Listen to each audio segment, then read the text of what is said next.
Every now and again, a game comes along that has me so utterly enthralled, has a grip on me that cannot be ignored.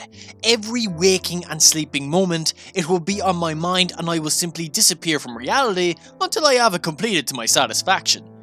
I could count these games on a single hand. Games that remind me why I game in the first place. Games that revitalise my enthusiasm to game. But the game we will be reviewing today has gone above and beyond anything I have previously experienced. From the minute I sat down and began to play this game, it stole my heart. I'm Pat Carey from the Republic of Players, and let's look behind the mask of Persona 5 Royale.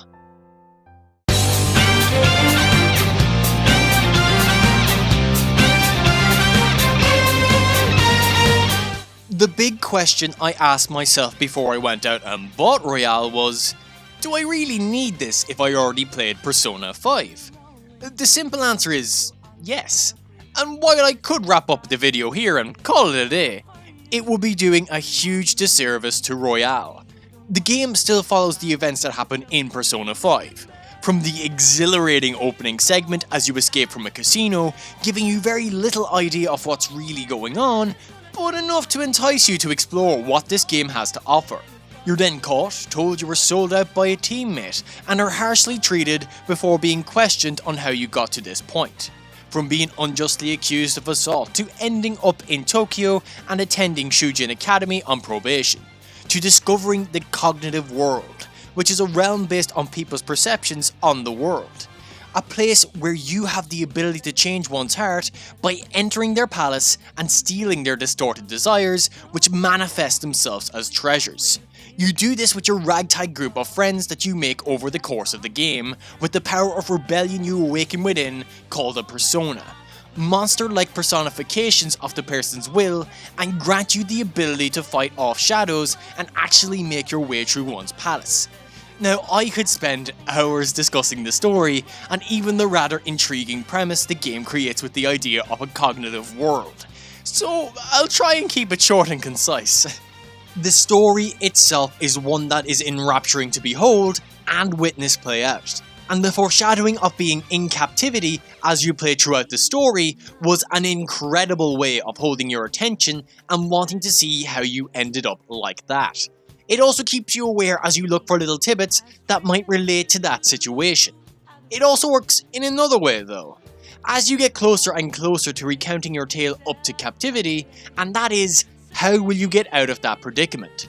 The game creates a great build-up and an incredibly satisfying payoff, all the while as it continues in incredible strides all the way to its ending. Though one of the more fascinating aspects of this game has to be the world that is created. The concept of one's distorted desires being explored through the cognitive world and seeing how they view reality through their own eyes is an idea that infatuated me to always want to see what type of palace was next. Royale basically follows the plot of Persona 5, however it adds in loads of extra bits here and there, with whole new interactions as well as the new characters that create a bit more depth and help flesh out the world and the ideas of the game. There's also the fact that a whole extra semester exists for you to explore, and it's just as riveting as the rest of the game, arguably even more so, especially with how it takes the approach to the new palace ruler that will have you questioning yourself quite a lot, but is also very refreshing in my opinion. I'd say Royale adds on roughly around 30 hours or so, which is pure madness when you stop to think about it. And that's not the only places where a change or something new has been added. Now, one of the strongest systems I believe Persona 5 Royale has going for it is its Confidant feature, a staple of the series, where you spend time with a variety of characters, from your teammates to others you will interact with throughout the locations of Tokyo. Strengthening the bonds with these characters will in turn give you perks, from party members gaining new abilities in battle, learning new techniques like changing out teammates during a fight, or opening up a wider selection of items to buy with the people you meet in the city. These boosts can be incredibly beneficial to you on your playthrough of the game, but that isn't the true brilliance of them. You can build your Confidant rank from 1 to 10 by spending time with each character, and this is where it shines.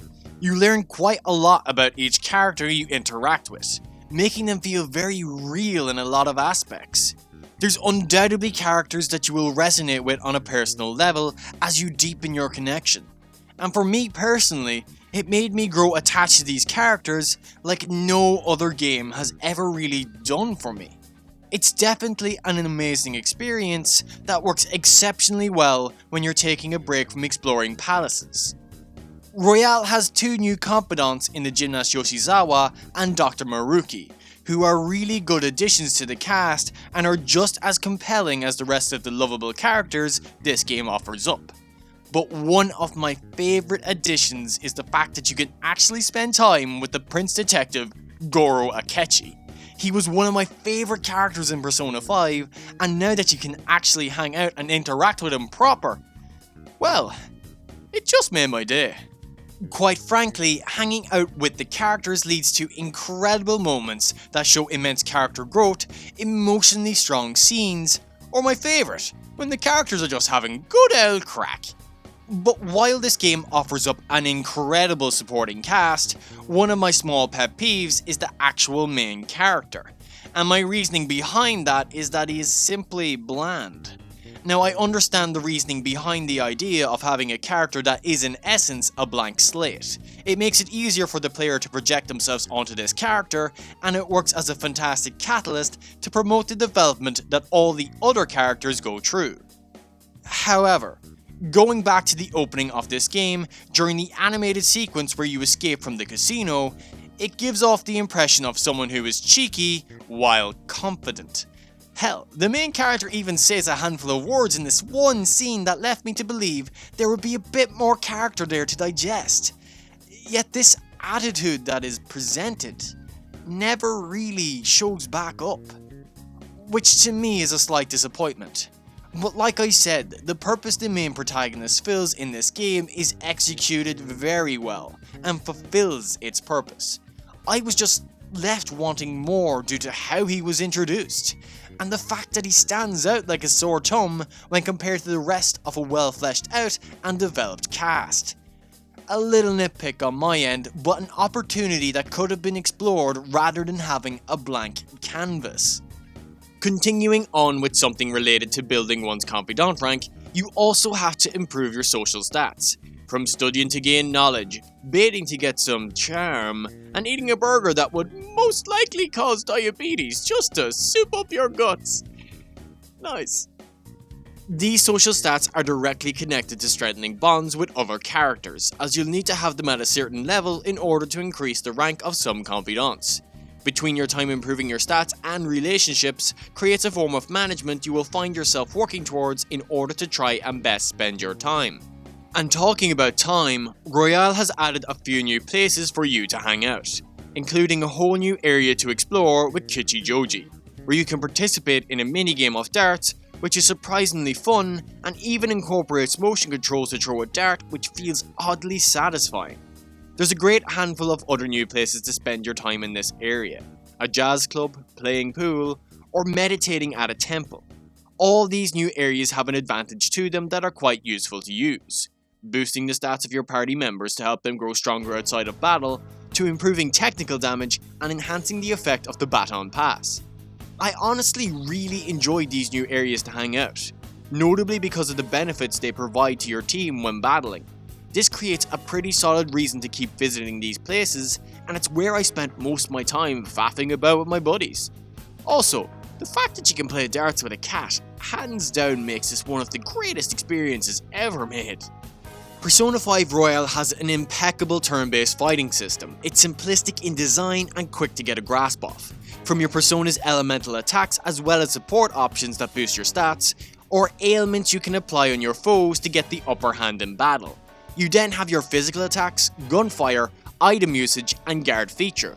Most shadows that you face will have weaknesses that you will be able to use to your advantage to knock them down, whether it be an elemental, gun, or physical strike, which in turn will allow you to have another attack, but if you can knock down all your enemies, you can do an all-out attack that will do massive damage.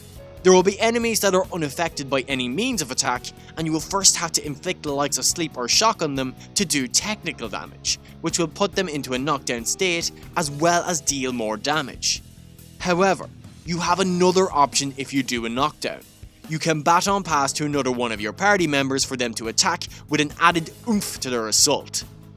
With Royale, they have updated the baton pass function, and I must say it's a welcomed enhancement for it. From the get-go, it's available for you to use at the start, unlike in the original Persona 5, where you had to have your party members' Confidant rank at level 2 to unlock that option. The bonuses that you get from passing it throughout your party is much greater too, with recovering some health and your SP, which you use for your Persona's abilities. And if you can manage to fully baton pass around the whole group, you get to use a Persona skill without having it cost you anything. This reworking of the baton pass feels more finalized and effective, giving you a greater reason to use it in Royale. But that's not the only useful change that has been implemented to the battle system. Your gun reloads with every battle you enter, which is a great relief rather than having a set number every time you enter a palace. Now you can play around with it a lot more and use it more frequently to capitalize on your opponent's weaknesses. One of the brand spanking new elements that was added to Royale would have to be the Showtime attacks. These are dramatic cutscene attacks between two characters that unleash a huge wave of damage that can be activated randomly by a baton pass or by an enemy's health being low. It's a cool new feature that yet again shows off the immense personality of the characters and are just pure fun to watch with how ridiculous some of them can be. Royale definitely brings a big improvement to the turn-based combat system that is greatly appreciated and rejuvenates the gameplay from what was present in the original Persona 5, that looking at it now would be hard to go back to due to these new changes Royale has introduced. Persona are naturally a big part of the game. After all, they are in the title. They're the creatures you encounter and fight and can be all yours to control. Whether it be through negotiation when you knock down a foe, which is honestly a fun little endeavour to try and get right as you answer the questions to suit their personality.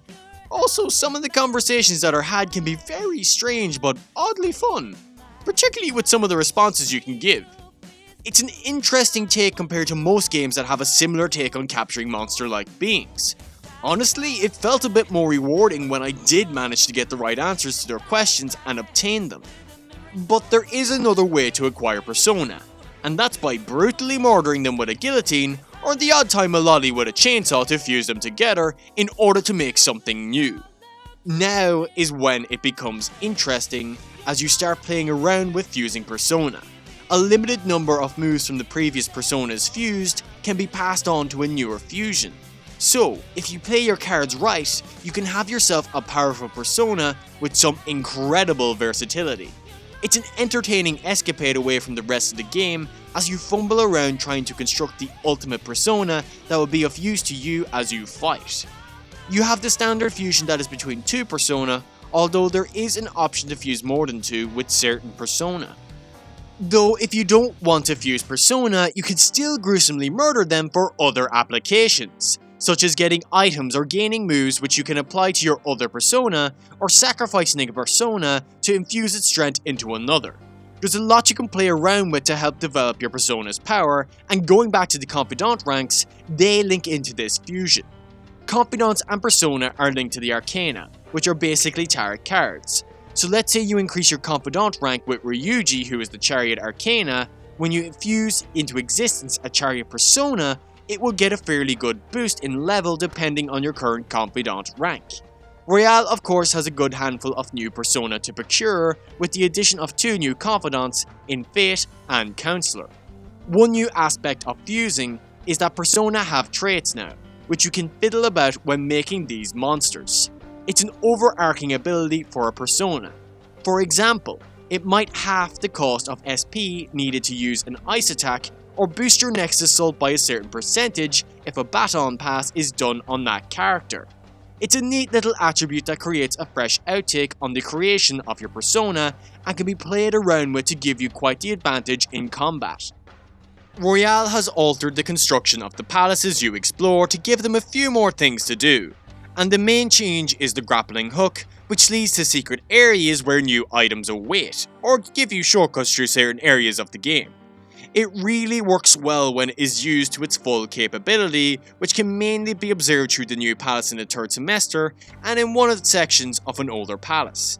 Otherwise, it feels sort of tacked on overall, really only there to give an indicator as to where a secret area is.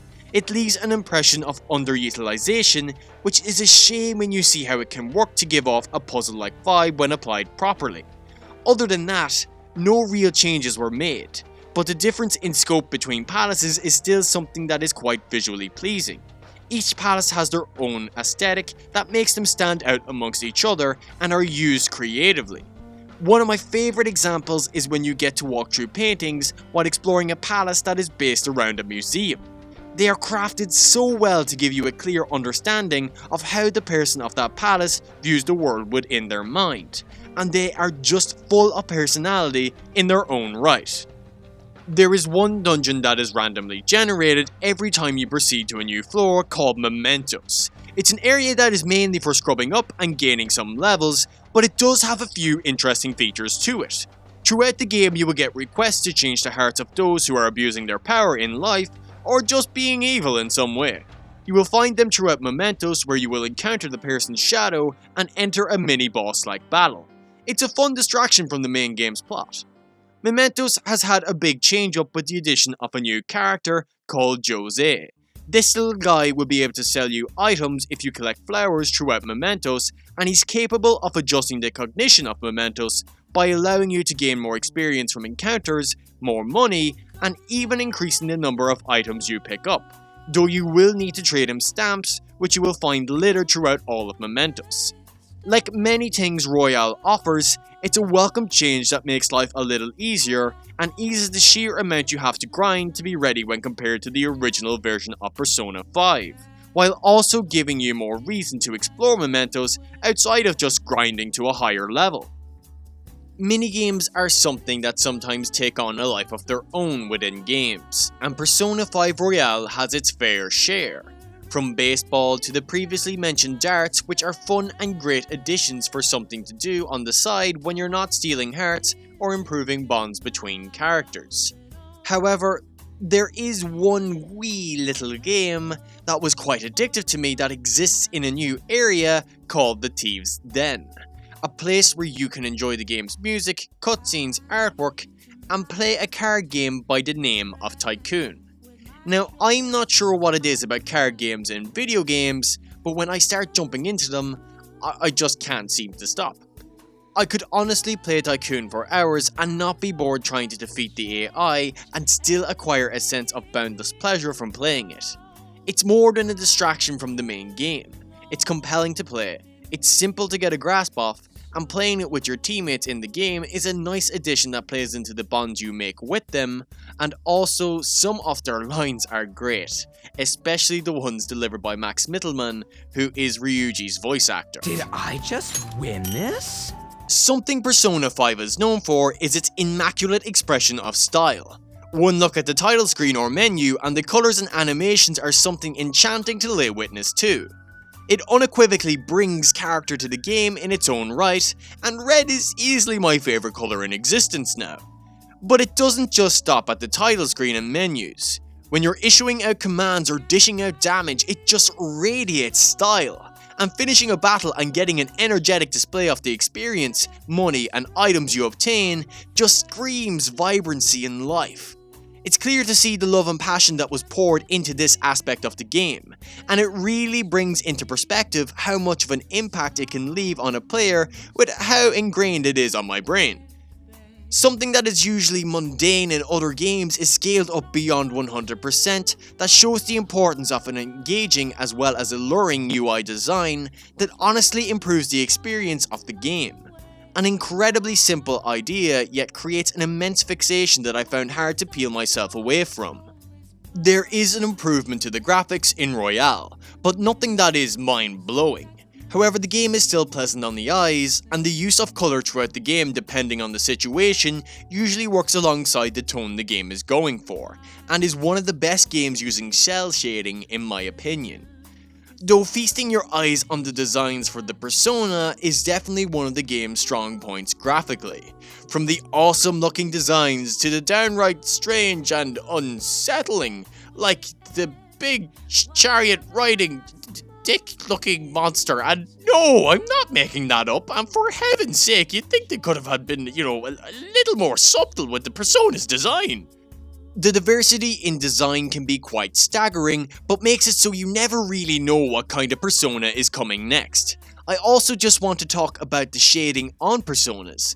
I'm not exactly sure how I would frame it in words, however they have an incredible appeal that makes them stand out from everything else.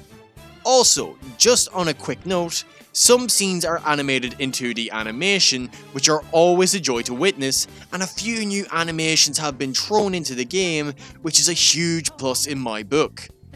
Now, one thing I was surprised to find on my playthrough that never occurred for me in the original Persona 5 would have to be the drop in frame rate. Now, to be fair, it only happened 3 or 4 times throughout my 134-hour playthrough, and the rest of the time it ran buttery smooth. I was just kinda surprised by this more than I think I should be.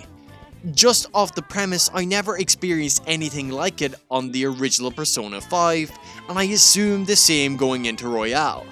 It just stood out a lot more than it should have, even though they weren't that much of an issue in hindsight. Style was something I discussed earlier, and the music the game has to offer up complements the visuals splendidly. To put it simple, Royale offers an implementation of some new and old tunes, and the best terminology I could use to describe the impact it left on my ears is pure bangers. The sweet upbeat jazz infused with rock can be absolutely intoxicating, and the odd time I find myself throwing down the controller just to listen. And I can't say many games can accomplish that with their soundtrack. I'd be remiss to not also mention the more mellow tunes that the game has, that offer a more relaxing vibe, that have an oddly calming effect while you play. However, there is the more obscure melodies, such as the video games you can play in-game. They have a joyful, nostalgic retro feel to them. It just amazes me to see such a distinction between the tunes, and yet again it shows how much effort was incorporated into Persona 5 and Royale.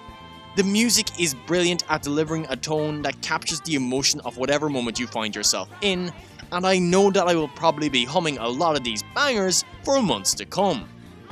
Now, there might be a few things that could turn off some from experiencing the game, and it's understandable. No one game appeals to everyone. One such issue would have to be how dialogue heavy the game is. You can find yourself going through waves of conversations that can drag out quite extensively sometimes, especially if it's lacking with voiceover work. If this is something that bothers you, then it simply might not be the game for you. Another argument that could be made against it is the sheer quantity of time one will have to invest to reach the end. Persona 5 Royale is by no means a short game, and you'll most likely be looking at 100 hours even if you're not going for the true ending. Devoting that much time to a game can seem like a big hurdle for many. It was one of the reasons I was skeptical about picking the game up, but I'm so glad that I did. These might be turn-offs for some people, but I would implore anyone to give it a go if these are your only gripes at the game. They're not big offenders that dampen the experience, and are more positive in my eyes than anything else. And that is Persona 5 Royale. A game that is the definition of phenomenal to me. A gorgeously crafted game with addictive turn-based gameplay, a wonderful Confidant system that lets you hang out with characters that are developed incredibly well, immersive music, an engaging fusion system to get that persona you want, and a downright compelling story with loads of new features and narrative sections. Some new aspects I didn't even mention due to the fact that they're better being found out while playing the game yourself. Especially if you played the original Persona 5, and it would be a shame to spoil them. It's a truly magnificent game. However, as I finish up on Royale and this review, I can't help but feel empty inside. As I mentioned at the beginning of this review, Persona 5 Royale had an unshakable grip on me that nearly had me becoming an insomniac so I could just play it. And that is a new phenomenon to me, that was honestly kinda scary, yet at the same time unregrettable in every way. But now I'm finished and I have no idea what to do with myself. No other game appeals to me at the moment. Royale has spoiled me to the point that everything else looks inferior. I'm sad because it's probably going to be a very long time before I find another game that resonates with me to such an extent as Royale. But I hope an experience like it isn't too far off in the horizon. Royale has left a significant impression on me, even more so than its original version. It's an experience like no other and one that will be ingrained within me for the rest of my time on this earth. I would implore anyone to give Royale a go. Even if it's a genre you're not particularly interested in, Royale is a brilliant jumping on point for JRPGs. And you never know, it might just be up your alley and consume you as much as it did me. It's a monster of an experience that will never leave you if you tick with it. And you might just love what you find beneath the mask of Persona 5 Royale. If you managed to make it this far through my ramblings, thank you. Persona 5 Royale is a special game to me and I felt like it deserved my utmost respect when it came to reviewing it. If you enjoyed what you watched, then please do subscribe and like for more content like this, and follow the Republic of Players on our many social media pages, which will have links that will be in the description below. I've been back Curly from the Republic of Players, and until next time, have a good one.